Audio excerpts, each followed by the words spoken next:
दादाजी एक दिन खेत में काम कर रहे थे। तभी अचानक उनकी कुदाल किसी सख्त चीज से टकराई। दादाजी ने मिट्टी हटाई तो वहाँ एक पुराना सुनहरा चिराग दबा हुआ था। चिराग अजीब तरह से चमक रहा था। दादाजी हैरान होकर बोले, अरे क्या ये सच में जिन्न का चिराग है? उन्होंने डरते डरते चिराग को हाथ से रगड़ा। तभी जोरदार धुआं निकला और आसमान तक फैल गया। धुएं के बीच से एक बड़ा जिन्न प्रकट हुआ। जिन्न जोर से बोला, मैं इस चिराग का जिन्न हूँ, बोलो मालिक क्या हुक्म है? दादाजी फिर बोले, अगर तुम सच में जादुई हो तो हमारे सूखे खेतों में हरियाली ला दो। अगले ही पल पूरे गांव के सूखे खेत हरे भरे हो गए। फसलें लहराने लगी। गांव वाले खुशी से झूम उठे। फिर दादाजी बोले, गांव के गरीबों के घर अच्छे बना दो।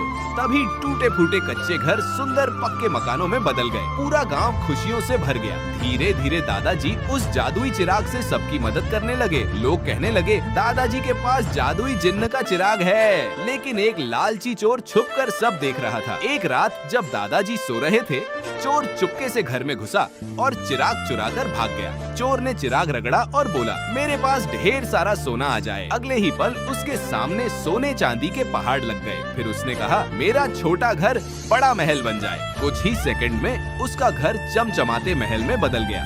अब चोर का लालच बढ़ता जा रहा था। एक दिन गुस्से में उसने कहा, पूरा गांव मेरे सामने झुक जाए। तभी अचानक आसमान में जोरदार बिजली चमकी। चिराग लाल रंग से चमकने लगा। अगले ही पल चोर का महल टूटने लगा। उसका सारा सोना मिट्टी में बदल गया। वह फिर से गरीब बनकर सड़क पर खड़ा रह गया। चोर डर के मारे कांपने लगा। तभी चिराग उसके हाथ से उड़कर आसमान में ऊपर जाने लगा। चिराग बादलों के बीच गायब हो गया। अगली सुबह दादाजी उदास बैठे थे। तभी आसमान में तेज रोशनी चमकी। वही जादुई चिराग उड़ता हुआ नीचे आया और सीधे दादाजी के हाथों में आ गिरा। उसी समय आसमान से आवाज गूंजी, ये ताकत सिर्फ अच्छे कामों के लिए है, लालच के लिए नहीं। जाते जाते दादाजी ने चिराग से एक आखिरी इच्छा मांगी। उन्होंने कहा, यह जादुई चिराग उसी के पास जाए जो इस वीडियो को लाइक और चैनल को सब्सक्राइब करे। इतना सुनते ही चिराग आसमान में उड़ गया और बादलों के बीच गायब हो गया। अब यह उसी के पास जाएगा जो इस वीडियो को लाइक और चैनल को सब्सक्राइब करेगा।